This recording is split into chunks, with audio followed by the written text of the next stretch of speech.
As the bombs stop falling and the headlines go quiet, something astonishing is happening inside Iran. Iran's regime is being squeezed on nearly every front at once. Its currency has collapsed roughly 260% against the dollar since October 2023, with the IMF pegging inflation at 69% year over year. China, its last major oil customer, has cut purchases by about 40%, stripping Tehran of its remaining hard currency lifeline. Infrastructure is failing in parallel, 19 major dams running dry, an obsolete power grid, and mass fuel shortages despite Iran sitting on vast oil reserves. Politically, they supposedly installed a new supreme leader who no one has ever seen since the installment. They have a fractured government with hardliners and clerics publicly clashing over whether to fight or negotiate, unpaid wages, degrading housing, and rampant inflation that spawned the massive uprisings in January continue to plague the land.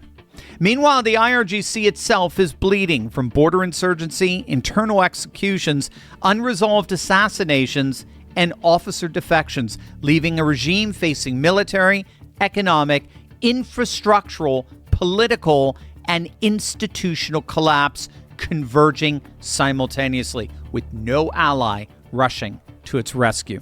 In any economy, money is oxygen, and Iran is running out of it.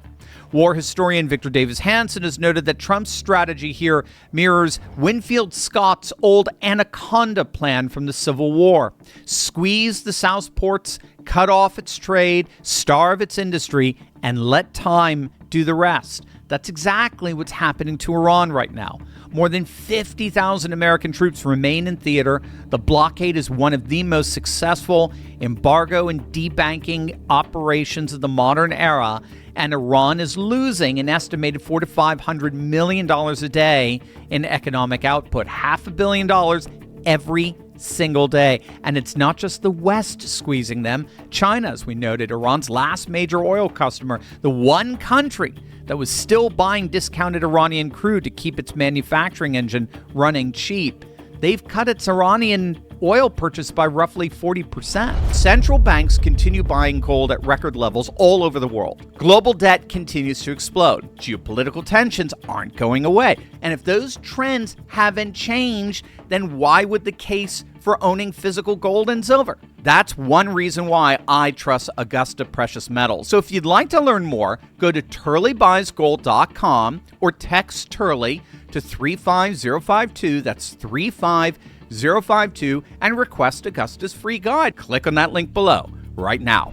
Since the beginning of 2026, a growing number of mid-ranking IRGC officers have reportedly been fleeing the country through Turkey and Azerbaijan, choosing defection over the risk of becoming the next name in an internal purge.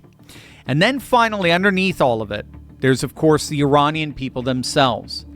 The 2025 and 2026 protest movement was one of the largest waves of civil unrest in the Islamic Republic's history, met with a brutal crackdown that some estimates put at tens of thousands of civilian deaths. And it hasn't stopped.